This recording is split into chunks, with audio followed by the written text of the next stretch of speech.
Bonjour et bienvenue dans la quotidienne de School TV, l'émission qui vous raconte l'éducation au quotidien. Au sommaire, aujourd'hui, notre école est censée être méritocratique. Mais l'est-elle vraiment? Et surtout, qu'est-ce que ça veut dire avoir du mérite? C'est un sujet de philo. Eh bien, une philosophe sera là pour en parler. Aïda Ndiaye est l'invitée du Grand Oral. Emma Guessel pour l'anti-sèche, ou comment l'actualité résonne dans les programmes. L'actualité, c'est la sortie d'un super livre, Dis, tu dors, point d'interrogation. Très beau livre donc de Sophie Blitman qui vient de sortir chez Actes Sud. Emma Guessel l'a lu pour vous. À l'heure de la récré, toujours avec Emma qui décidément a tout lu aujourd'hui. Le journal des enfants qui met à sa une les grands-parents. Plus belle la vie avec papy et mamie. On va prendre une grande respiration avec eux. Et puis enfin, on retrouvera notre chroniqueuse et professeure documentaliste Amélie Paris en fin d'émission. Elle nous raconte toute cette année les années collège. Retour aujourd'hui sur les 1001 façons de s'engager quand on est collégien. La quotidienne de School TV, c'est maintenant, c'est parti. Grand Oral. Philophile, c'est le titre d'une collection qu'on adore ici à la quotidienne de School TV. Elle est dirigée par une philosophe, Claire Marin, et ce sont des petits livres de philo qui peuvent à la fois être lus, je dirais, dès la fin des années collège, et puis aussi servir de manière très utile l'année de terminale. Et puis on a évidemment le droit de les lire après. C'est d'ailleurs ce que j'ai fait. Un nouvel opus vient de paraître en librairie. Ai-je vraiment du mérite? Il est signé Aïda Ndiaye, que je suis ravi d'accueillir de nouveau ici. Bonjour. Bonjour. Je dis de nouveau parce que... Qu'est-ce qui fait mon genre? C'était il y a quelques mois et on en avait parlé avec vous. Ai-je vraiment du mérite? Oui, je précise d'ailleurs qu'en dehors de faire des livres et d'être philosophe, vous enseignez au lycée Alain au Vénéziné et nous sommes collègues puisque vous produisez une émission sur France Culture consacrée évidemment à la philosophie. Vous citez beaucoup, dès le début de Ai-je vraiment du mérite, Emmanuel Macron. C'est un sujet d'actu en fait, c'est ça que vous essayez de nous dire hein? Oui, je pense que c'est un gros sujet d'actualité, alors aussi parce qu'il y a eu les élections présidentielles, donc le thème du mérite, du travail d'un côté, du travail qui doit payer, du travail voilà, qui doit justement permettre de bouger dans la société, de s'élever en fait, c'est un thème qu'on a quand même beaucoup entendu. C'est revenu avec la valeur travail, alors, qui pour le coup était plutôt un débat à gauche. Exactement, ouais, tout à fait. Plutôt qu'avec Emmanuel Macron, qu'on ne va pas accuser d'être de gauche, mais il y a eu le débat entre la NUPES et le Parti et les filles et le Parti communiste. Ouais.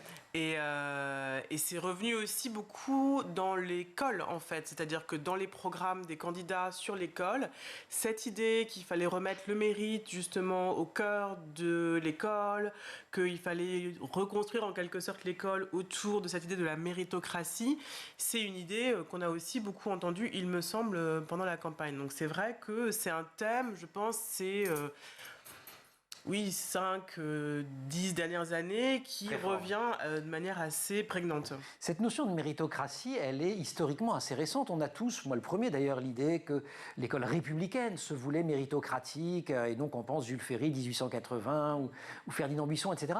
Mais la notion de méritocratie, en fait, vous le décrivez, c'est Michael Young, et on est à la fin des années 50. C'est ça, c'est assez rigolo, c'est que le terme, en effet, a été forgé par ce sociologue britannique Michael Young, en 58, et ce qui est assez surprenant en fait quand on pense à la place que l'idée de méritocratie a aujourd'hui dans notre conception de l'école, de la République, de la France, c'est que chez Michael Young c'est une dystopie en fait, c'est-à-dire qu'il utilise ce terme pour décrire justement ce à quoi pourrait mener une société et un système scolaire, parce qu'en fait il écrit cet ouvrage donc, qui s'appelle la montée de la méritocratie au moment où il y a une réforme scolaire qui est en Angleterre et qui serait basée justement sur cette notion de mérite.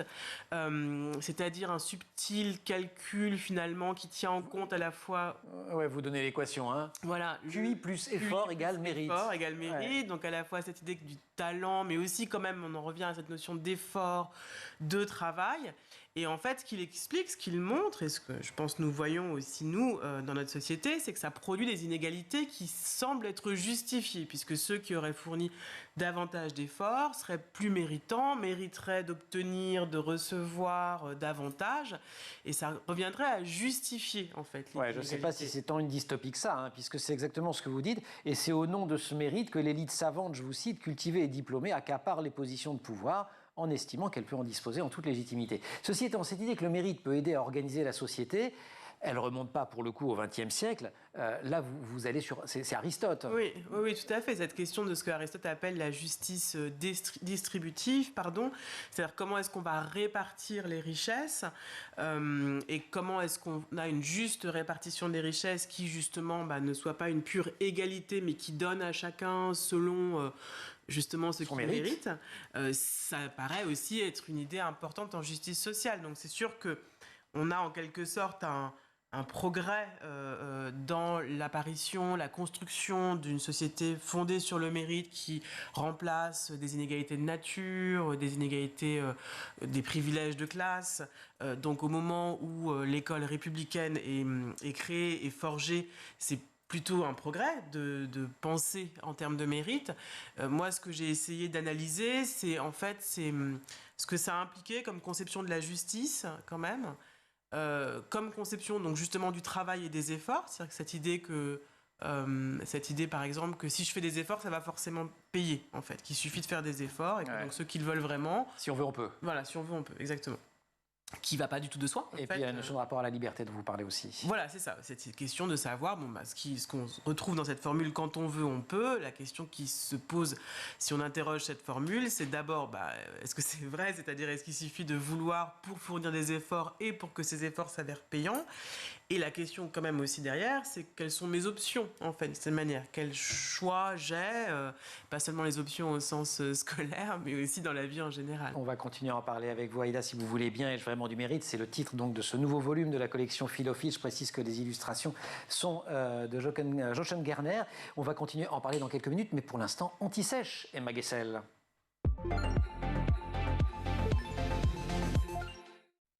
Bonjour Emma. Bonjour Emmanuel. Quand on veut, on peut dormir. Oui, je dormir. suis super méritant dans ce domaine, vous ne le savez pas. Anti-Sèche consacré aujourd'hui à cette activité à laquelle on consacre tout de même un tiers de notre existence. Oui, c'est ce que j'ai appris dans ce livre super, dit Tudor, c'est le nom, voilà, ce très beau livre de Sophie Blittmann, sorti chez Actes Sud il y a quelques semaines, là, quelques jours. Je dis beau car en plus du contenu, les illustrations sont aussi très belles, elles sont signées Ella Coutances et ça facilite la lecture pour les plus jeunes car c'est un livre qui est très exhaustif, où on apprend beaucoup de choses et où il y a beaucoup de textes. Livre pour enfants, mais que les enfants lisent tout seuls ou qu'on lit avec eux? En fait, quand même, c'est mieux en lecture accompagnée avec les parents le soir. Il y a énormément de textes, mais ça permet vraiment de comprendre plein de choses, surtout à un moment où peut-être ils font plus la sieste, où ils ont envie de rester avec les grands et veulent pas aller se coucher. Voilà, c'est un livre parfait pour comprendre à quel point le sommeil est essentiel à notre vie. Premier message, d'ailleurs, il est autour de la santé. Dormez, vous serez en meilleure santé. Absolument, quand on dort... surtout quand on est enfant, on grandit, notre peau se régénère. C'est en tout cas ce que dit Jean-Michel Bogos. Regardez, parce que ce livre est aussi super rigolo. Jean-Michel Bogos. Bogos, ça ne s'invente pas quand même. Voilà, regardez. Qui vous dit dormez bien. Tout à fait. Le secret de ma peau parfaite. Ah mais c'est pas un vrai. Le sommeil. C'est une blague. Bien sûr, c'est une blague. Regardez. Oh là là là là. Voilà, donc c'est ça très rigolo. Oui, c'est marrant. Donc dormir, ça renforce aussi notre système immunitaire. Si on ne dort pas assez, on a beaucoup plus de chances de tomber malade. Ça augmente aussi le risque de surpoids et d'obésité. Et puis surtout, c'est super bon pour notre cerveau, puisqu'il stocke énormément d'infos durant la journée. Et pendant qu'on dort, il se débarrasse de l'inutile. En fait, il fait un peu comme un ménage de nuit. Ça, pareil, c'est ce terme qu'on emploie dans ce livre que j'ai trouvé super rigolo, le ménage de nuit. Emma, en parlant de ménage de nuit, mais en parlant de légendes urbaines aussi, l'idée, par exemple, que j'écoute un cours au casque avant de m'endormir et je sais mon cours le matin, c'est... Alors, c'est hyper tentant, mais c'est complètement faux. D'accord. Je casse le mythe, ça n'a rien d'essayer. Au contraire, ça va plus stresser le cerveau qu'autre chose. En revanche, relire son cours une demi-heure avant de dormir, ça peut être vraiment bénéfique. Et voilà, au niveau ça permettra de mieux mémoriser. Okay. En revanche, sur les différentes phases de sommeil, ça alterne, sommeil léger, etc. Mais oui, vous avez forcément entendu parler, par exemple, de sommeil léger, sommeil profond, sommeil paradoxal. En fait, toutes ces phases de sommeil constituent un cycle, et ça, je ne le savais pas, il se répète plusieurs fois dans la nuit. Oui. On entre entre 3 à 6 fois en sommeil paradoxal, rien qu'en une nuit. Mais alors, vous allez éclaircir un mystère pour moi. C'est quoi le sommeil paradoxal? Alors, en fait, c'est la phase du cycle qui se situe juste après le sommeil profond, où l'activité du cerveau est très réduite. Et en fait, le paradoxe dans le sommeil paradoxal, c'est que justement, on montre des signes d'éveil très importants au niveau du cerveau, alors que nos muscles sont totalement immobiles. Vous voyez, quand vous vous réveillez, par exemple, et que vous vous dites que vos rêves étaient super bizarres, je vois très bien. C'était pendant ce sommeil paradoxal. D'accord. Voilà. On peut aussi, d'ailleurs, bizarre ou cauchemardesque. Bah voilà, on peut faire des rêves ou des cauchemars. Et ce livre, c'est ça qui est bien, c'est qu'en fait, on parle de tout. Des cauchemars, tous les sujets sont abordés, les rêves, les cauchemars, la psychanalyse, l'analyse des rêves, le somnambulisme, les rêves prémonitoires, pourquoi dort-on la nuit et pas le jour? Est-ce que si on dort avant minuit, les heures de repos comptent double? Et d'ailleurs? Non, c'est faux ça aussi. C'est pas vrai. Non, c'est absolument faux. Que de légendes urbaines. Mais voilà. Mais ce qui est vrai, c'est que les premiers cycles de sommeil sont les plus réparateurs. Donc en fait, c'est plutôt quand on est fatigué, il faut aller se coucher parce que c'est là que, en effet, ce sera les heures de sommeil les plus réparatrices. Et le grand sujet entre parents et enfants, le nombre d'heures de sommeil, est-ce que le nombre d'heures existe? Là aussi, ça dépend de l'âge. Bien sûr, un bébé aura besoin, c'est normal, de dormir beaucoup, plus de la moitié du temps. Un enfant de 9 à 11 heures. Un adulte, on dira peut-être 8 heures, mais il y en a qui ont besoin que de 5 heures, par exemple. Ça dépend aussi de la génétique, des coutumes. Et alors, autre chose que j'ai appris dans ce livre, est-ce que vous saviez que Léonard de Vinci, par exemple, dormait uniquement 15 à 20 minutes toutes les 4 heures? D'accord. Il ne faisait pas de nuit. Et donc, en fait, ça fait plein de petites micro-siestes, mais ça fait surtout à peine 2 heures de sommeil en tout. Oui, c'est pas énorme. C'est pas du tout énorme. Ça lui a laissé le temps de construire une Voilà. œuvre. Peut-être qu'il lisait des livres avant de s'endormir. Hein. Moi, je sais pas. Eh bien, merci. En tout cas, moi, je lis. Ai-je vraiment du mérite? Donc, une demi-heure avant de m'endormir. Après, je m'endors et je sais plein de choses. On va retrouver Aïda et Emma. On se retrouve pour la récré dans quelques minutes. La réussite n'est-elle vraiment qu'une question de volonté, d'ambition, ou bien le fait des circonstances ou du hasard, voire d'une reproduction sociale? C'est une des nombreuses questions que pose Ai-je vraiment du mérite? Ce nouvel ouvrage de la collection Philophile, signé Aïda Ndiaye. Aïda, quand on parle mérite, et vous veniez de le dire il y a quelques instants, on parle aussi justice sociale, organisation de la société. C'est un sujet qui est très présent à l'école, mais par exemple, vos élèves, puisque vous êtes enseignante, ils vous en parlent? Madame, c'est vraiment pas juste, ou alors c'est des sujets qui sont un peu implicites? Alors, moi, la particularité, c'est que mes élèves sont en terminale, donc ils sont quand même... Déjà victimes des injustices, ils savent. Surtout, ils sont confrontés à toute la question de la sélection pour le choix de leur orientation après le baccalauréat, dans laquelle il y a un système, je pense, aujourd'hui en tout cas, donc Parcoursup pour ne pas le nommer, qui est vraiment empreint de cette je vais dire idéologie du mérite, c'est-à-dire qui estime que bon, finalement les élèves peuvent travailler tous autant qu'ils le souhaitent, presque à égales conditions, et que donc ceux qui ont des bons résultats le méritent et du coup méritent de disposer de plus de choix, et ceux qui ont de moins bons résultats le méritent en quelque sorte de ne pas avoir autant de possibilités. Donc je pense qu'ils ont quand même assez conscience des injustices qui existent dans ce système.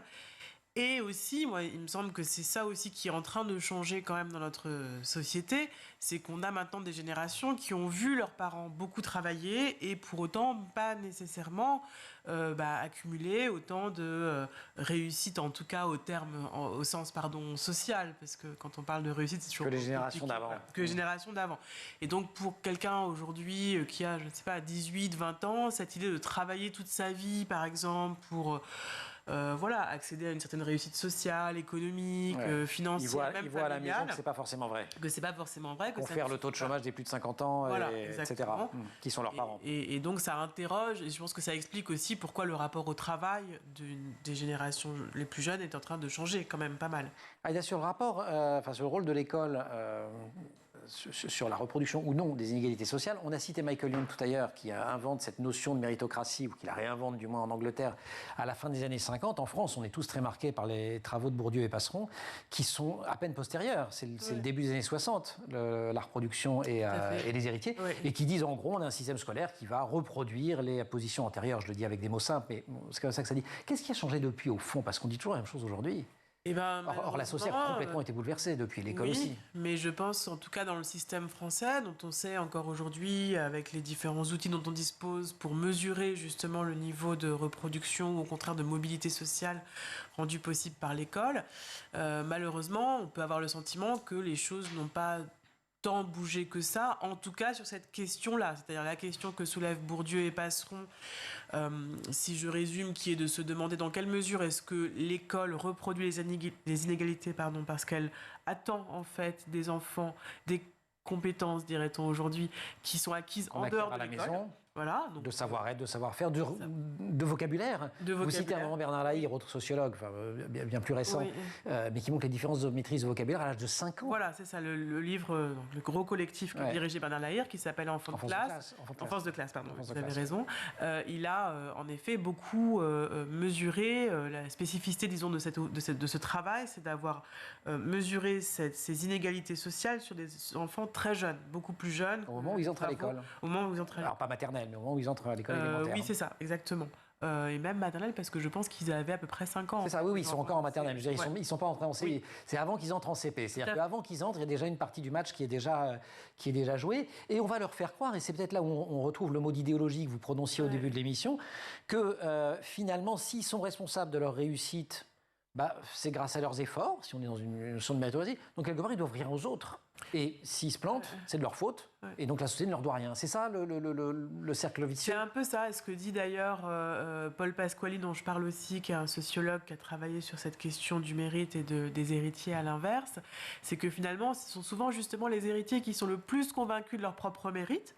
Parce qu'en effet, ils travaillent. En fait, personne ne remet en question le fait qu'un individu qui a des facilités pour se repérer dans le système scolaire quelle qu'elle soit, que ce soit parce que ses parents sont enseignants ou parce qu'il a juste des facilités scolaires ou parce qu'il vient d'un milieu privilégié, ça n'empêche pas que cet individu, il va travailler, il va effectivement fournir un effort. C'est d'ailleurs la raison pour laquelle parfois, ce que j'essaie d'expliquer aussi, les récits en fait des transfuges de classe sont pas forcément fiables parce que ce sont des récits d'individus qui ont fourni beaucoup d'efforts et on pourrait se dire mais il suffit de fournir autant d'efforts pour y arriver autant. Donc c'est pas ça qu'on remet en question. Et ce que dit Pasquali, c'est que finalement, du coup, ce sont plutôt ces individus de classe aisés, donc qui seraient plutôt des héritiers de ce point de vue-là, qui vont avoir tendance à croire au mérite, parce qu'en fait, ça valorise leur propre trajectoire, ça donne du sens à leurs propres efforts. Et encore une fois, personne ne remet en question le fait que quand je fournis beaucoup d'efforts, bien sûr. je suis alors qu'en fait, ce que vous dites, vous, c'est qu'on ne réussit pas tout seul. Et ils tendent à faire oublier ça, qu'on ne réussit pas tout seul. À mon sens, On va en reparler après, surtout que les transfuges de classe, on vient d'en reparler beaucoup dans l'actu, avec le prix Nobel de littérature décerné à Annie Ernaux. Il y a aussi eu des bons bouquins sur le sujet. Je pense à un livre d'Adrien Nazelli, il y a 2 ou 3 ans sur le sujet.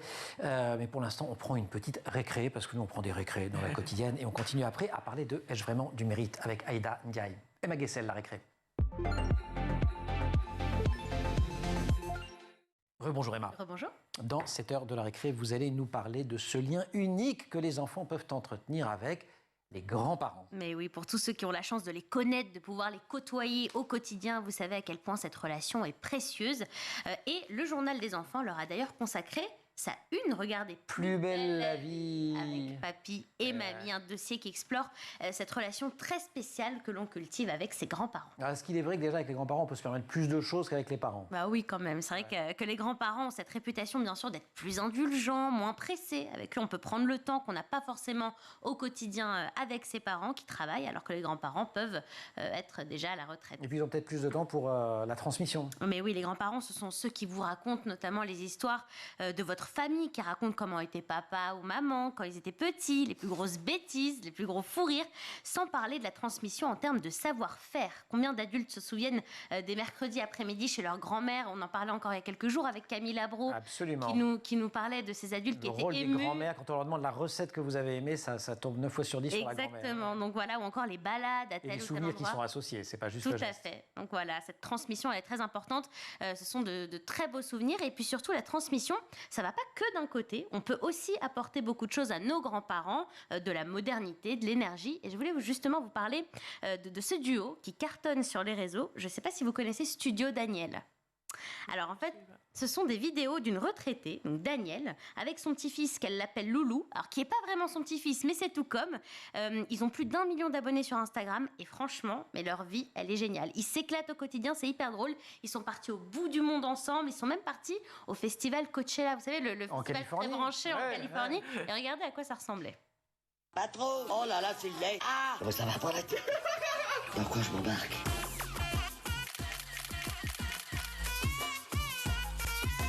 À demain. 8 heures, hein? Ah non, pas 8 heures.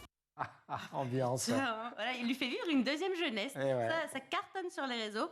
Voilà, et bref, vive les grands-parents. Et je peux embrasser les miens. Oh, ben oui, comment ils s'appellent? Boris et Luba, je leur fais des gros bisous. Oh, bah Boris Voilà. et Liuba, alors. Oui. Vous les aimez? Je les adore. Liuba, amour, Liubov. en russe. Absolument, amour en russe, oui.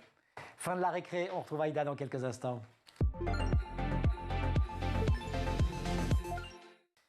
La réussite, l'échec, le mérite, sujets qui sont au cœur de Ai-je vraiment du mérite de Aïda Ndiaye. Le nouveau volume de cette collection Philophile publiée par Gallimard et dont vous êtes l'autrice. Le mérite, comment on le mesure alors à l'école? Parce qu'on le mesure à travers des notes, des appréciations, mais il y a aussi plein de choses non écrites. Oui, tout à fait. C'est toute la difficulté d'ailleurs. C'est-à-dire ce qu'on mesure, c'est le résultat. En philosophie, par exemple, c'est sûr que on est souvent confronté à ce dilemme, si je puis dire, d'avoir d'un côté des élèves qui semblent fournir beaucoup d'efforts, mais ne pas forcément tout de suite réussir à comprendre la spécificité de la discipline ou les exercices nouveaux auxquels ils sont confrontés quand ils arrivent en terminale. Et puis au contraire, des élèves qui semblent avoir plus de facilité et qui assez rapidement finalement sont très bons dans se l'exercice. glisser dedans. Il y a un autre exercice, alors la philo c'est très juste ce que vous dites, il y a l'oral. D'ailleurs, quand l'Éducation nationale a créé cette épreuve de grand oral au moment du baccalauréat, elle a explicitement dit cela. Elle a explicitement dit que c'est vraiment une compétence sur laquelle le social pèse énormément, et donc en aidant les jeunes. Fondamental, l'oral. C'est fondamental. Bon, si on veut avoir cette discussion sur le grand oral, on peut quand même se dire qu'il y a un des problèmes, je pense, importants dans cette réforme, c'est qu'on n'a pas d'heures dédiées pour enseigner cette discipline, en fait. C'est fait par des enseignants des autres disciplines. Nous-mêmes, on n'est pas formés à ça. Donc, c'est vrai que c'est très difficile parce que c'est difficile aussi, je pense, de forcer un élève à prendre la parole en classe. Par exemple, moi, c'est quelque chose que j'ai beaucoup changé dans mon enseignement, pour le coup, parce que spontanément, ça me paraissait pas indispensable en philosophie que les élèves soient à l'aise à l'oral. J'ai eu d'excellents élèves qui ne prenaient jamais la parole en fait de l'année. Aujourd'hui, c'est plus compliqué, c'est plus difficile de se dire qu'on peut ne pas entendre un élève toute l'année. C'est vrai qu'il faut davantage les pousser, les inciter. Je pense que c'est une évolution assez lente du système scolaire parce que nous, ça n'est pas notre formation, ça n'est pas notre métier, je pense. Pardon, je vous coupe, mais c'est exactement ce que j'allais dire quand même. Ça renvoie aussi à ça. Ça renvoie au fait qu'on peut devenir enseignant sans avoir soi-même été beaucoup sollicité à l'oral, notamment à l'université. Et on a l'impression, comme souvent dans le système éducatif, on ne prête corrige. C'est-à-dire que quand vous êtes en classe préparatoire, on va vous faire. Et donc, après, vous êtes plutôt bon élève déjà, et plutôt à l'aise, et vous maîtrisez les codes. Même si vous êtes un transfuge de classe ou une transfuge de classe, mais vous maîtrisez ces codes-là, on va vous faire encore plus d'oral. Alors que si vous êtes typiquement à l'université, vous en aurez très très peu. Oui, c'est la difficulté, en effet, je pense, du système scolaire à produire une véritable méritocratie, pour revenir à ce terme, c'est que on a des inégalités sociales très fortes qui pèsent sur la manière dont on peut enseigner, sur ce qu'on peut faire. Donc ça peut être l'oral, ça peut être aussi la difficulté des exercices, ça peut être même les jeux que les établissements peuvent faire aujourd'hui avec la structure du programme, des heures. Dans l'établissement de mon fils, il y a de l'accompagnement personnalisé, ce qu'il n'y a pas eu tout dans mon lycée, par exemple. Enfin, il y a des différences comme ça qui peuvent paraître marginales, mais qui, je pense, sont importantes.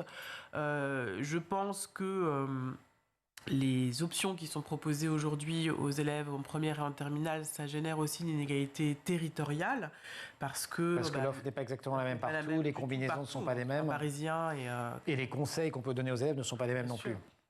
Et là, peut-être une dernière question aussi, il y a quand même quelque chose qui habite, et vous nous emmenez dans cette direction à la fin du livre, c'est la notion de mérite collectif. C'est-à-dire, en fait, ce que vous nous dites, j'y vais à la serpe, hein, donc vous me corrigez si vous voulez, mais c'est que cette idéologie du mérite, elle est profondément individualiste, qu'elle renvoie tous sur l'individu, mes réussites comme mes échecs, que si je réussis, c'est grâce à moi, donc après tout, pourquoi je rendrais à la société si j'ai fait tous les efforts, si j'échoue, c'est à cause de moi. Mais vous nous dites, il pourrait y avoir une autre piste. Concrètement, par exemple, une école du mérite collectif, ça ressemblerait à quoi ? Mais pardon, c'est un piège de vous demander ça en moins d'une minute. Quand même déjà réinsister là-dessus parce qu'on l'a dit rapidement tout à l'heure, mais pour moi c'est vraiment le nœud du problème, c'est que véritablement on ne peut pas croire qu'un individu réussisse seul. Et je pense que justement le mérite dans le système scolaire aujourd'hui, il est très axé sur la réussite académique en fait. Et on pourrait imaginer que les élèves vont faire du bénévolat collectivement dans leur environnement proche ou pas, et que ça localement. leur vale, entre guillemets, une bonne note. Voilà. Ou même d'ailleurs que c'est du temps qu'ils occupent, pas dans une finalité d'avoir une note, mais quelque chose qu'ils font ensemble, qui n'est justement pas utilitaire et qui leur apprend aussi à s'engager dans la cité, parce que c'est quand même ça aussi qui est fondamental. Vous faites les transitions, vous êtes extraordinaire. Le livre est formidable, je le rappelle. Ai-je vraiment du mérite? Ça vient de sortir chez Gallimard, collection Philophile. Et l'engagement, c'est exactement ce dont on va parler dans quelques secondes avec Amélie Paris dans la chronique Les années collège. Si Emma veut bien lui céder la place, mais vous allez accepter. Si. Évidemment, Les années collège, Amélie Paris. Amélie, bonjour. Bonjour. Amélie Paris, professeure documentaliste et chroniqueuse dans la quotidienne de School TV. Vous nous racontez les années collège. Et viennent de se terminer d'ailleurs, parce que c'était depuis le 12 septembre, les semaines de l'engagement dans les établissements scolaires. Et ça a été l'occasion pour les élèves de votre collège, le collège Maurice Utrio à Paris dans le 18e, ça a été l'occasion pour eux de s'engager, de participer à la vie de l'établissement. Comment on s'engage dans la vie de son collège quand on est élève? Eh bien, il y a plusieurs façons de s'engager et à plusieurs niveaux. Déjà au niveau de sa classe. Délégué, j'imagine. En étant délégué de classe, exactement. Donc là, ont été élus 2 titulaires et 2 suppléants pour toute la durée de l'année. C'est un scrutin à 2 tours. La parité est recommandée, mais elle n'est pas obligatoire. Donc ça peut être 2 filles. Ça peut être 2 filles, mais c'est souvent quand même une fille et un garçon. Donc les délégués vont représenter les élèves, vont faire remonter les questions des élèves s'il y a un problème. Ils vont également participer aux 3 conseils de classe qui ont lieu pendant l'année, qu'ils prépareront en amont avec leur professeur principal. Et donc, ils feront remonter les questions des élèves et inversement, les délégués pourront faire une synthèse de ce qui s'est dit au conseil de classe sur la classe, mais également sur chaque élève, mais là, juste au niveau individuel. Je crois que vous vouliez envoyer un petit clin d'œil, coup de chapeau à un collègue. Ben oui, au CPE, le nouveau CPE, le conseiller principal d'éducation, M. Kirchdorfer, qui vient d'arriver et qui a eu un rôle très très important au moment de ces semaines de l'engagement et qui m'a donné l'autorisation d'utiliser ces visuels. Génial, merci M. Kirchdorfer. Kirchdorfer. De la part d'un David Henkoff, c'est un petit peu la honte quand même. C'est pas grave. J'espère que vous me pardonnerez. Dans la classe, on peut également être éco-délégué. On en a parlé une ou 2 fois dans la quotidienne. Est-ce que c'est les mêmes élèves ou c'est d'autres? Non, alors ce sont souvent d'autres élèves. Alors les élections ont lieu en même temps, mais ce sont d'autres élèves parce que les missions sont différentes. Mais oui, c'est ça. Et oui, alors les éco-délégués, il y a juste un éco-délégué par classe. C'est un scrutin uninominal à un tour. Donc l'élève qui a le plus de voix est l'éco-délégué et le deuxième est son suppléant. Un par classe, donc vous avez combien à Utrio? Eh bien, il y a 18 classes. Donc, il y a 18 éco-délégués, oui, qui se réunissent une fois tous les 15 jours. Donc là, ils ont pour mission de se former aux enjeux du développement durable à travers des ateliers. Ils ont mené des ateliers l'année dernière avec la Ligue de l'enseignement, par exemple, avec l'Académie du climat aussi, où ils ont créé un hôtel à insectes. Et puis, ils doivent aussi faire des actions au sein du collège pour sensibiliser tous les autres élèves, en faisant, par exemple, des affiches, en animant une émission de web radio ou en animant un blog. Et ils font pas ça dans leur coin? Il y a une classe d'éco-délégués, ils se réunissent? Non, alors ils se réunissent sur la pause méridienne une fois tous les 15 jours et c'est là qu'ils décident de mener leurs actions, donc faire des affiches ou... tous les 15 jours quand même? Une fois tous les 15 jours. Suivi. Oui. Et cette année, ils vont faire un jardin potager, 3 gros carrés potagers. Un jardin. On a la chance d'avoir un jardin. Elle a un jardin dans son CDI. Dans Paris. Oui. Et puis, ils ont été choisis aussi par l'Académie du climat pour mener un projet de A à Z. Et cette année, il semblerait qu'ils vont travailler sur le bilan carbone de l'établissement. Excellent. Alors tout ça, c'est à l'intérieur de l'établissement et je crois que maintenant, cette idée de démocratie représentative, ça remonte. Il y a notamment au niveau académique. Oui. Et alors, il y a donc cette autre instance qui est le CVC, le Conseil de la vie collégienne. Donc là, c'est plus au niveau de la classe, c'est au niveau de l'établissement. Les élèves vont élire 2 élèves par niveau. Donc, il y a 8 élèves qui seront représentants au conseil, qui vont siéger au Conseil de la vie collégienne, qui est présidé par la chef d'établissement, donc au collège Maurice Utrio, qui est Madame Boyade. Ouais, et ils décident de quoi, alors? Ou ils parlent de quoi? Parce que je ne sais pas si on les laisse décider de grand-chose. Non, mais c'est vraiment l'endroit où on parlait de l'oral tout à l'heure, professeurs, donc c'est aussi l'endroit où ils peuvent vraiment s'exprimer à l'oral, où ils peuvent faire remonter la parole de tous les autres élèves, proposer des idées, des projets, des activités, dire ce qui ne va pas, ce qu'ils aimeraient qu'il change, etc. Donc c'est vraiment une instance intéressante. Donc plusieurs façons de s'engager au niveau du collège. Vous, de votre point de vue de prof documentaliste, vous avez l'impression que ça les change, ça leur apporte vraiment quelque chose ? Ah bah oui, c'est l'apprentissage de la démocratie. Et puis pour eux, alors déjà pour ceux qui sont élus justement, souvent ils sont quand même très contents d'avoir fait ça. Ils se réengagent l'année suivante. Ça leur permet aussi d'écouter les autres élèves. Ça leur permet de comprendre le fonctionnement de l'établissement. Et puis c'est important pour ceux qui sont élus, mais c'est aussi important pour tous ceux qui ont voté. Et oui, absolument. Amélie, merci beaucoup. Aïda, ça c'est quand même du collectif. Ah oui, tout à fait. Oui, c'est vrai qu'il y a beaucoup de possibilités maintenant. Mais ça fait partie des paradoxes du système finalement. Oui, et puis c'est plus... Enfin, c'est réservé à quelques élèves qui sont pas... Voilà. Donc c'est vrai que nous, après, dans Parcoursup, par exemple, on doit renseigner, en fait, l'engagement citoyen de l'élève.